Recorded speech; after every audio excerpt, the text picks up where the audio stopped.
supposed to be kept separate for many reasons. Again, Mr. George talked about a few of them as well.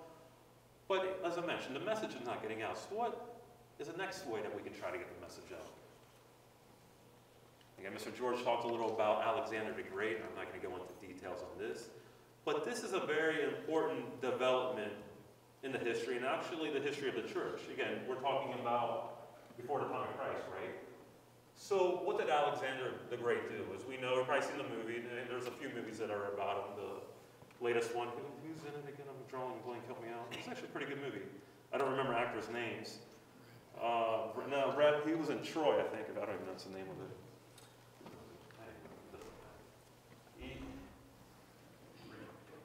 What? That's the one, I think that's the one. You know, sometimes we watch the movies, it kind of helps. Instead of reading a book, we watch a movie to get more information. I like to do that too.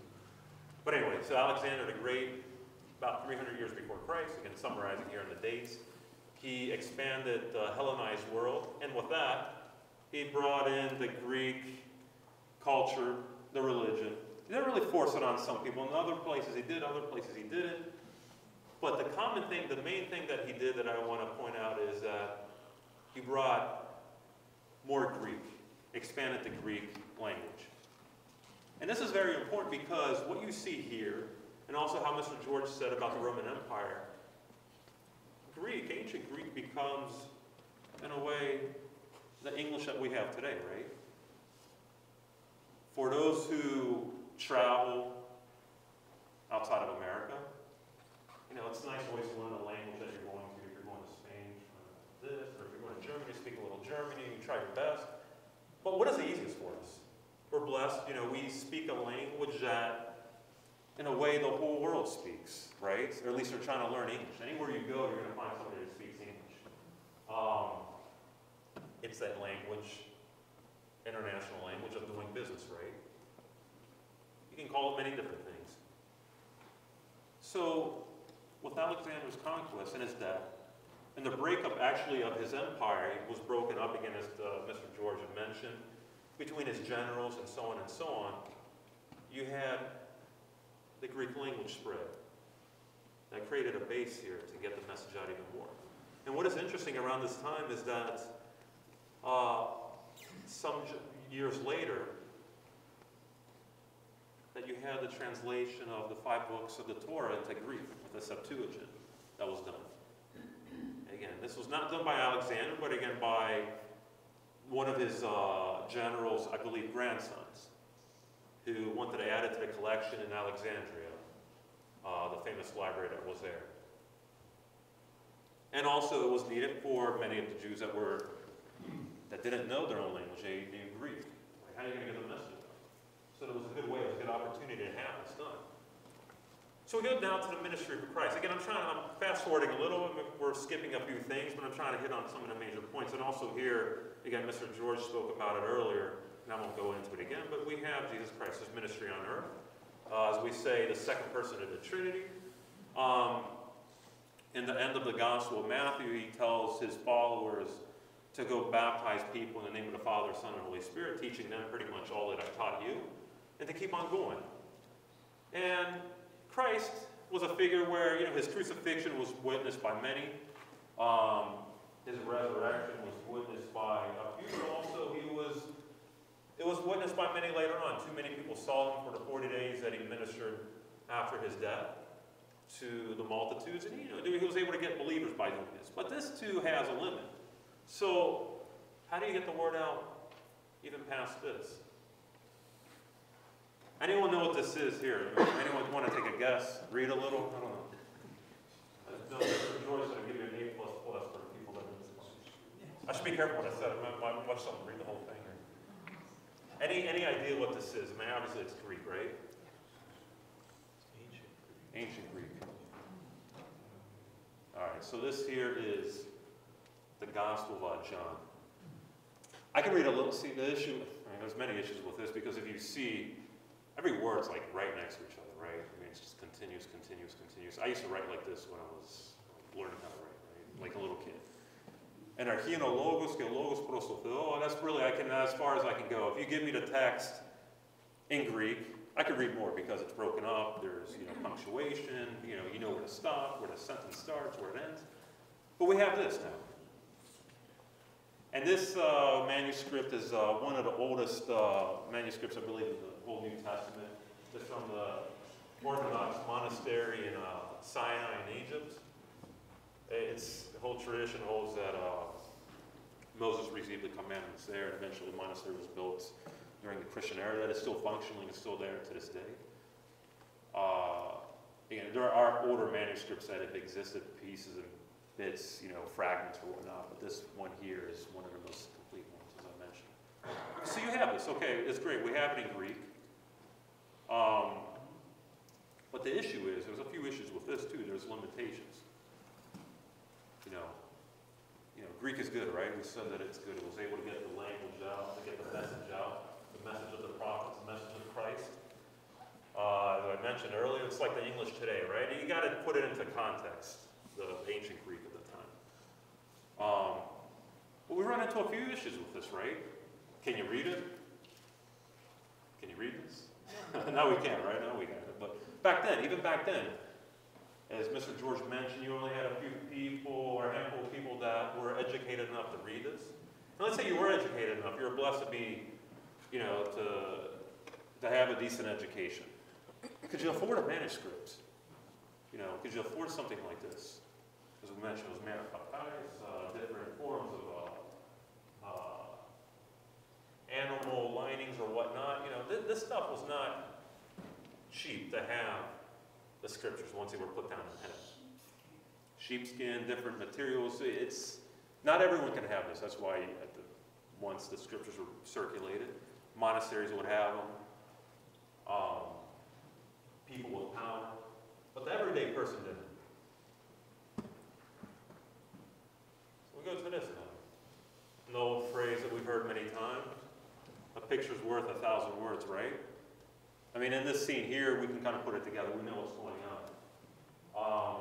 But I can add to you that there's a prophecy in the Old Testament being fulfilled in this too. Anyone want to take a guess? Do you see it anywhere?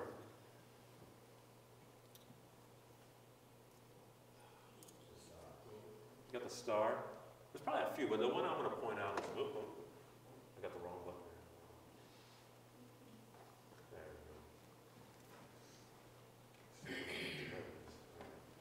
There we go.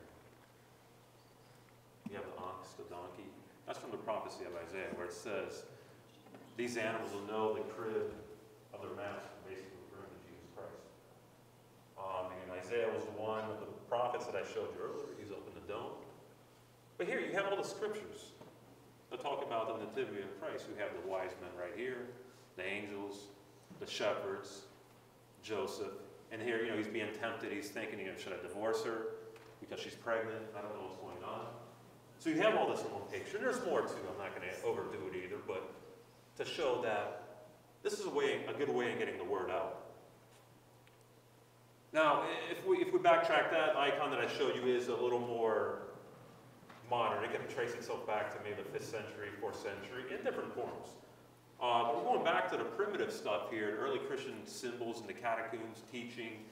Were teaching tools. It was a way of preservation. It was a way of secrecy as well, as Mr. George mentioned.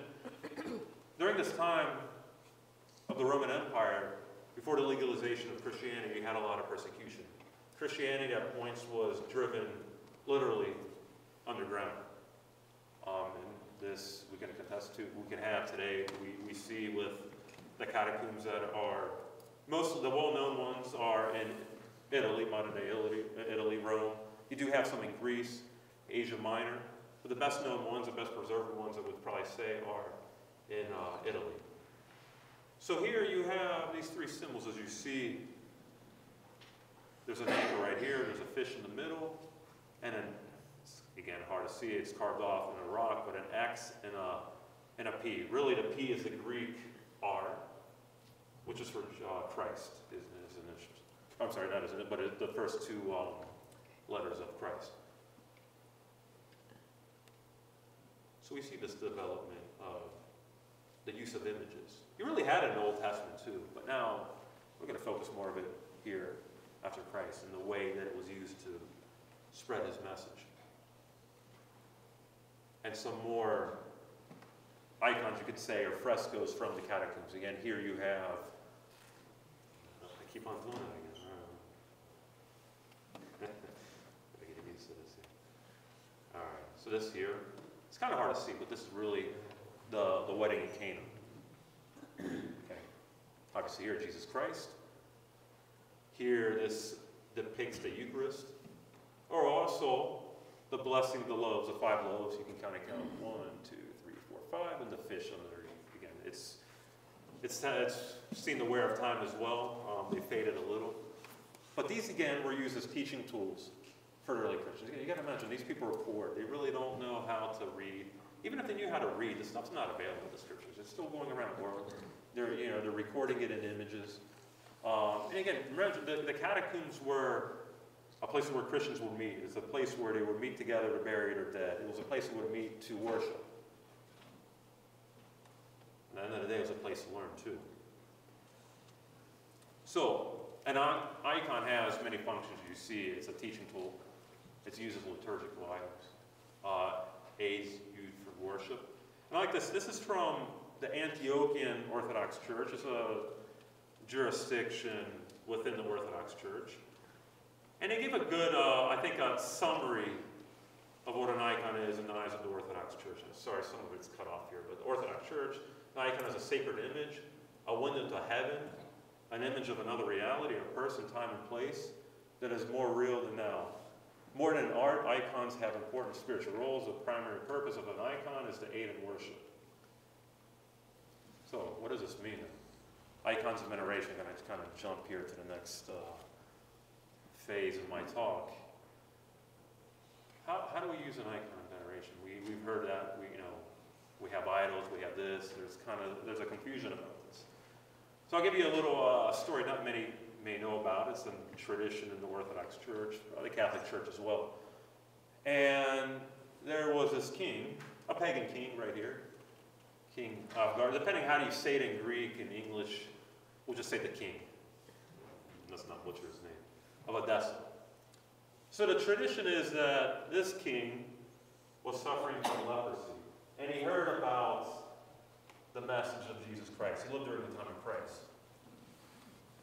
In the Gospel of Matthew, in the beginning, it says that the word of God, Christ, spread into Syria. This is where this tradition comes from. That this person heard about it. And it's like, I hear there's this Christ, he's healing these sick people.